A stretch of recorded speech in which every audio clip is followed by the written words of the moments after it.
এই যে একটু আগে যে কথাটা বলছি, পেটে ব্যথা, গ্যাস্ট্রিক, আমাশা, পাতলা পায়খানা, এই কারণে কি করে রোজা রাখে। এই রোজার জন্য রোজা রাখলে আমাদের শারীরিক, আত্মিক, আধ্যাত্মিক কি উপকারিতা আছে দেখেন। এই বিজ্ঞানীরা কি বলছে, চিকিৎসা বিজ্ঞান, যারা মানুষকে, আমাদের এই বডি নিয়ে যাদের লেখাপড়া, যাদের গবেষণা, তাদের মুখের কথাই দেখেন। আল্লাহর রাসূল সাল্লাল্লাহু আলাইহি ওয়াসাল্লাম হলো সর্বকালের সর্বশ্রেষ্ঠ বিজ্ঞানী। সুবহানাল্লাহ। 15 বছর আগে আল্লাহ তাআলা রব্বুল আলামিন মুহাম্মদ সাল্লাল্লাহু আলাইহি ওয়াসাল্লামের মাধ্যমে যা কিছু ঘোষণা করে দিয়েছেন কোরআনের মধ্যে, নবীজি বাস্তব যেটা প্রমাণ দিয়ে দিয়েছেন, আজকে শত শত আরো হাজার হাজার বছর চলে যাবে, ওই বিজ্ঞানীরা কোরআন, হাদিস, ফিকহ গবেষণা করে তারপরে তারা মাসআলা মাসাইল বাহির করে দিবে। কিন্তু তাদেরকে কোরআন থেকে গবেষণা করতেই হবে।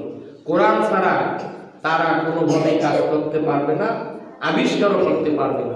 তা আল্লাহ রাসূল সাল্লাল্লাহু আলাইহি ওয়াসাল্লাম বলেন সুমু তাসিহু। আল্লাহ রাসূল সাল্লাল্লাহু আলাইহি ওয়াসাল্লাম বলেন, যদি তোমরা রোজা রাখো তাহলে সুস্থ থাকবে। সুবহানাল্লাহ। রোজা রাখলে কি হবে? সুস্থ থাকবে। চিকিৎসা বিজ্ঞানীতে অর্থাৎ সার্জারিতে নোবেল পেয়েছিলেন ডক্টর আলেক্সিস কোরিন।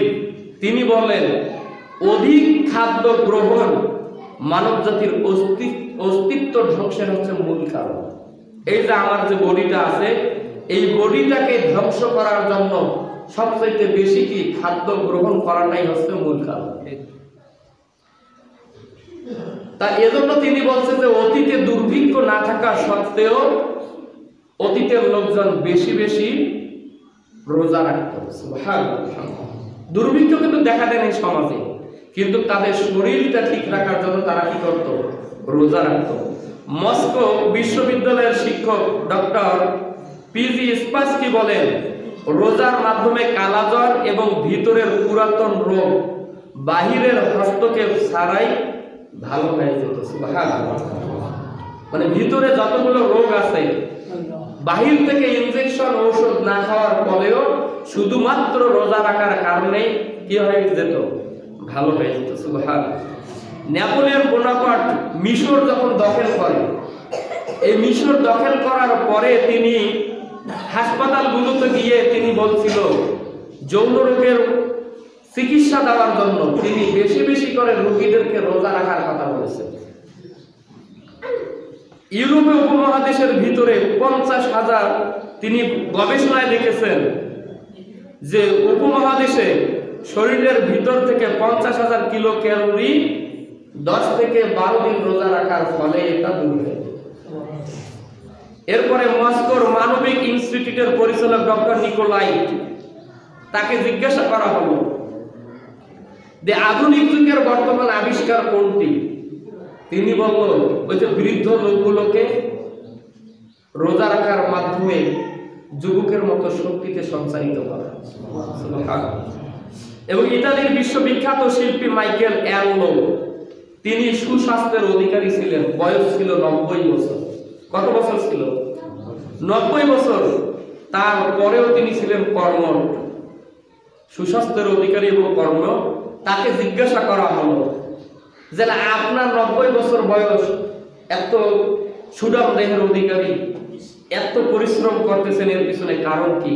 তিনি বলতো যে আমি বছরে 1 মাস এবং মাসে 1 সপ্তাহ, সপ্তাহে 3 দিন করে রোজা রাখতাম। সুবহানাল্লাহ। তারা কি মুসলিম ছিল? মুসলিম ছিল না। প্রখ্যাত মুসলিম বিজ্ঞানী তিনি বলেন, যে কোনো রোগ হতে আরোগ্য লাভের জন্যই তিনি রোগীদেরকে রোজা রাখার পরামর্শ দিতেন। এবং পাকিস্তানের প্রবীণ চিকিৎসক ডক্টর মোহাম্মদ হোসেন এবং আমেরিকার বিজ্ঞানী ডক্টর ম্যাকভরে, এই দুজন বিজ্ঞানী, চিকিৎসা বিজ্ঞানী বলতেছেন রোজা রাখার ফলে বাত রোগের আরোগ্য এবং কিডনিতে পাথর সৃষ্টিতে বাধা দেয়। সুবহানাল্লাহ। তাহলে আমাদের বাতের ব্যথা যাদের আছে কি করা লাগবে? রোজা রাখেন বেশি বেশি করে। আর কিডনিতে যাদের সমস্যা আছে, আল্লাহর রাস্তে এখন থেকে রোজা রাখেন। আল্লাহ তাআলা রব্বুল আলামিন এই রোগগুলো থেকে আমাদের